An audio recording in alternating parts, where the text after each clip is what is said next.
자, 김경희, 바로 김정일의 여동생인데 그 젊은 시절의 모습이 요새 유난히 북한 텔레비전에 많이 보입니다. 어떤 속내 때문에 이런 것인지 점검해 보겠습니다. 자, 전옥현 전 국가정보원 1차장 모셨습니다. 안녕하십니까? 안녕하십니까?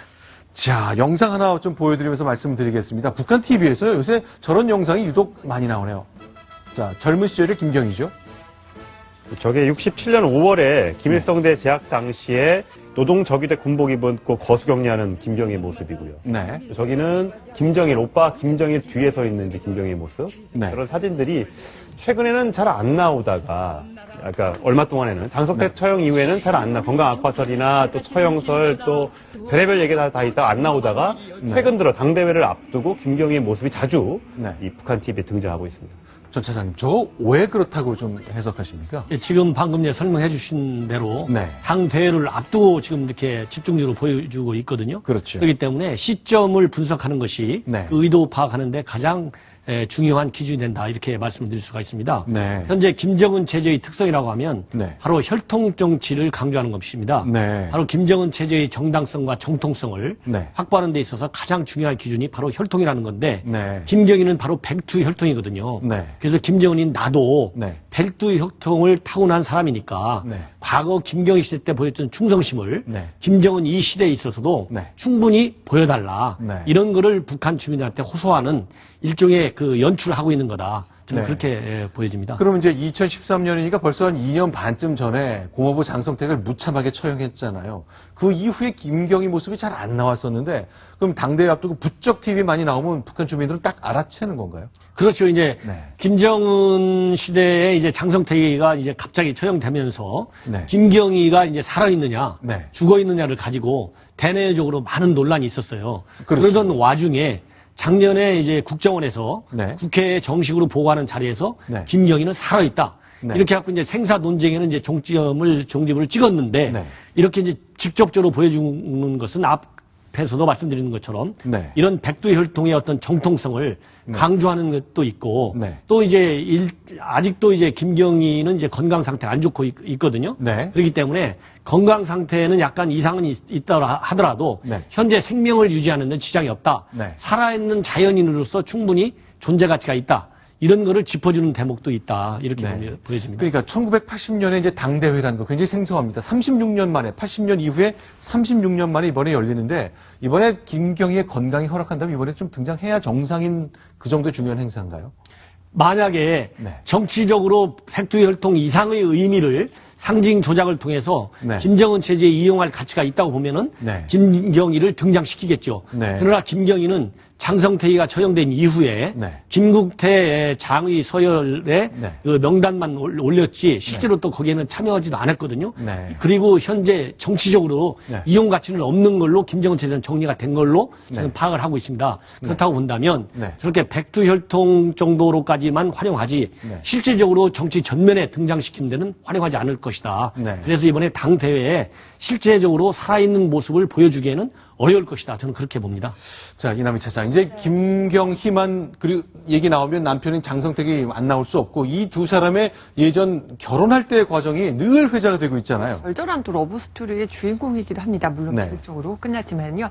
두 사람이 원래 김일성 종합대학 캠퍼스 커플이었습니다. 같은 학급에서 수업을 들으면서 사랑에 빠졌는데 네. 아버지인 김일성 주석 안 된다고 이렇게 돼 있죠. 네. 정말 두 사람의 사랑을 반대했습니다. 장성택의 출신 성분을 조사해 보니까 흡족하지 않았던 거죠. 네. 그래서 김일성 주석이요, 바로 장성택을 원산경제대학으로 전학을 시켜버립니다. 네. 그런데요.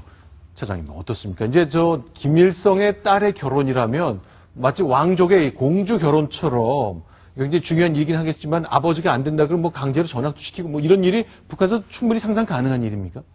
예를 들어서 이 자유민주 국가에서도 이제 결혼에 대해서 부모들이 이제 네. 의사를 분명하게 밝히는 경우도 있긴 있는데 네. 김정일 체대만 하더라도 어느 누구도 김정일의 지시에 어긋나는 일을 할 수가 없거든요. 네. 그렇기 때문에 자기가 이제 김경희에 대해서 네. 그러니까 아까 이제 말씀하신 대로 출신 성분이 너무 천박하기 때문에 네. 결혼을 끝까지 이제 반대하다 보니까 네. 이제 도저히 안 되니까 이제 원산으로까지 말하자면 유배를 시킨 겁니다. 네. 그럼에도 불구하고 두 사람의 그런 어떤 그 이 사랑이 굉장히 강하기 때문에 네. 거의 주말마다 김경희가 직접 원산에까지 가서 네. 거기서 연애 스토리를 만드는 네. 그런 어려운 과정을 거쳐서 네. 결국은 김일성이 마저도 김경희의 장석택과의 결혼을 반대할 수 없을 정도로 네. 그렇게 돼서 결국은 두 사람이 이제 결혼을 하게 된 것입니다. 보통 그 당시. 공산주의의 그 노동당이나 공산당에서는 출신 성분이 안 좋다는 거는 자본가의 아들, 뭐 이런 경우에 안 좋다 그러는데 장성택이 출신 성분이 안 좋다는 건 어떤 의미에서 그렇게 얘기를 하는 거예요? 말하자면은 이제 우리 한국에서도 이제 그런 경우가 있지 않습니까? 이제 네. 그 부유한 사람들은 부유한 사람들끼리 네. 재벌 결혼 이런 얘기가 나오듯이 네. 그런 것처럼 이제 김일성 입장에서는 네.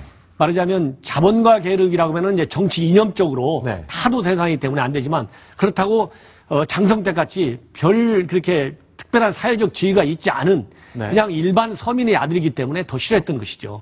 왜냐하면 자기는 그야말로 왕족 아닙니까? 네. 왕족의 결혼인데 네. 이게 서민의 아들이 장성택과 결혼한다는 것이 못내 말하자면 허용할 수 없는 그런 자존심이 있었다 이렇게 봐야 될 것 같습니다. 노동자와 농민의 천국을 만들겠다는 김일성도 서민의 자식이라고 결혼 상대가 안 된다고 했다는 것 자체가 좀 아이러니 같은데 사실은 김경희를 둘러싸고 많은 일들이 계속 벌어지고 있습니다.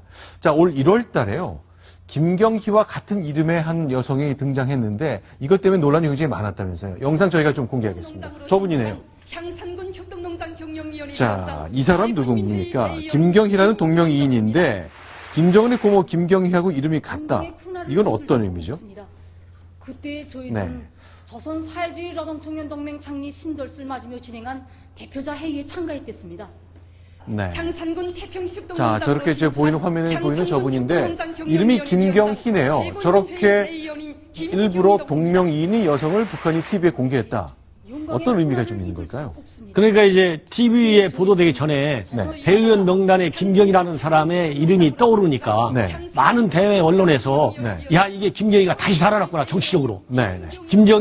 김정은이가 얼마나 급하면 김경희를 네. 정치적으로 다시 제기시키느냐 이런 논란이 다시 많이 이렇게 일어났습니다. 네. 이러다 보니까 김경희는 사실 정치적으로는 사실 이제 생명력이 없는 사람이지 않습니까? 그렇죠. 그러다 보니까 이제 많은 혼란이 조성되고 김정은 체제의 어떤 안정성을 평가하는데 김경희가 중요한 변수로 등장되게 되니까 네. 아 이래서는 체제 유지에 별로 도움이 안 되는구나. 네. 그 김경희가 아니고 이건 동명이인은 다른 김경희가 살아있다는 것을 보여줘가지고 네. 정치적인 혼란을 줄여주는 것이 네. 김정은 체제의 안정성을 유지해 가는데 도움이 된다 이렇게 판단해가지고 네. 다른 김경희를 보여줬는데 네. 저 TV에 나온 김경희는 인민보안부 우리나라로 따지면 이제 경찰격에 해당되는데 인민보안부 출신의 그런 대의원인 네. 김경희입니다. 그래서 네. 전혀 다른 사람이다. 네. 이거를 보여주고 있는 것입니다. 저분은 이름이 같다는 이유 때문에 갑자기 TV에 등장한 경우가 되겠군요.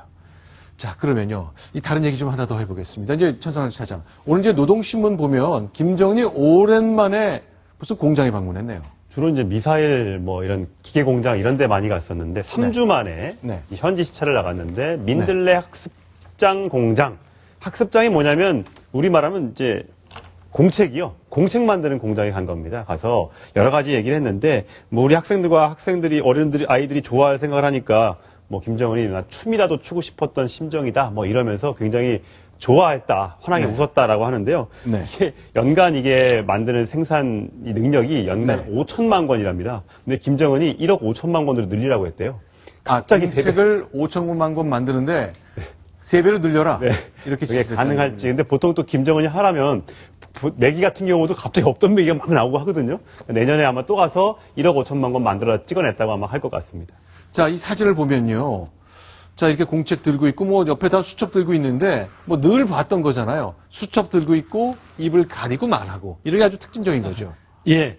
이게 바로 뭐냐면 이제 뭐 좋게 표현하면 이제 정치적인 예양 차원에서 하는 거 아니냐. 네. 이렇게 정상적인 국가에서라면 네. 해석하는 것이 맞을 겁니다. 네. 그러나 이제 김정은 체제의 특성상으로 보면 그런 정상적인 어떤 예양 차원에서 하는 것이 아니라 네. 살아남기 위한 고육지책이다. 저는 그렇게 봅니다. 네. 왜냐하면 김정은이가 지시하는 거를 잘못 이행했을 때 나타날 수 있는 어떤 공포정적인 어떤 후폭풍 이런 것으로부터 사전에 예방책을 강구하는 데도 도움이 되고 두 번째로는 저렇게 내용이 있든 없든 간에 면종 복배 현상이라고 할 정도로 완벽하게 김정은이의 말 한마디 한마디를 빠짐없이 기록해서 반드시 이행하겠다. 이런 충성심을 네. 외향적으로 표현을 해가지고 네. 김정은이한테 살아남기 위한 그런 속셈에서 나오는 현상이다. 저는 네. 그렇게 보이기 때문에 네. 저 체제가 과연 어느 때까지 계속될 것이냐. 네. 굉장히 참 이 불쌍한 당정군의 이 요직 간부들. 왜냐하면 김정은이를 수행하지 않으면 저렇게 네. 적을 수가 없거든요. 네. 그렇기 때문에 고위직으로 올라갈수록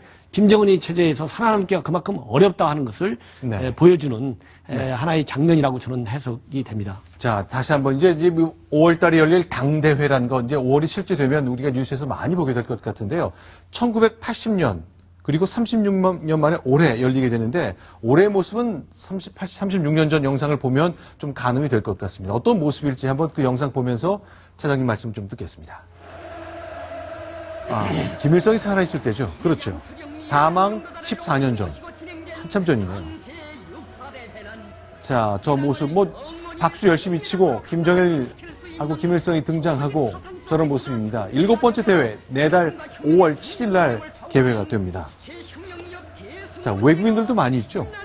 이제 과거, 이제 지금 현재 TV 화면에 나오는 80년도 6차 당 대회 때에는 무려 118개국에서 180여 명에 상당하는 네.